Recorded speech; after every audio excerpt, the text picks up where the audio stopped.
Saudaraku, pertandingan antara Persiraja dan PSMS yang berakhir dengan skor 0-0 di Stadion Harapan Bangsa Banda Aceh pada Sabtu 19 November 2023 malam mengalami insiden keributan di luar stadion.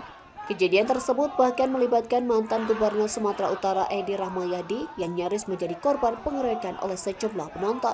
Saat itu Edi yang telah pulang kembali ke Stadion Harapan Bangsa setelah mendengar kabar bahwa pemain PSMS dilempari botol. Edi langsung marah dan mencari orang yang bertanggung jawab atas kejadian tersebut. Edi meminta pertanggungjawaban dari manajemen Persiraja terkait peristiwa yang menimpa pemainnya.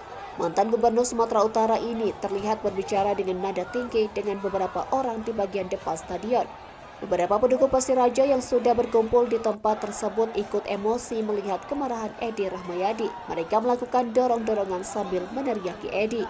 Melihat situasi yang tidak kondusif, polisi segera mengamankan Edi Rahmayadi ke dalam mobilnya untuk segera meninggalkan stadion.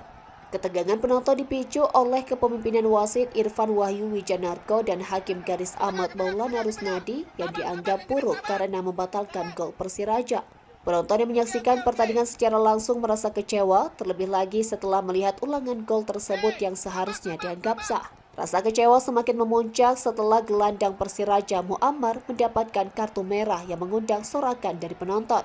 Pada menit-menit akhir pertandingan ketika Persiraja berusaha mencetak gol, pemain PSMS justru memperlambat permainan.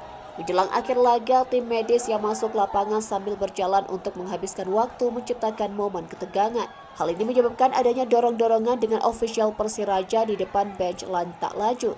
Ketika wasit meniupkan peluit akhir, penonton bereaksi dengan melempar botol ke arah bench PSMS untuk mengekspresikan kekecewaan mereka. Pemain lawan pun berlindung di tengah lapangan menghadapi protes dari penonton.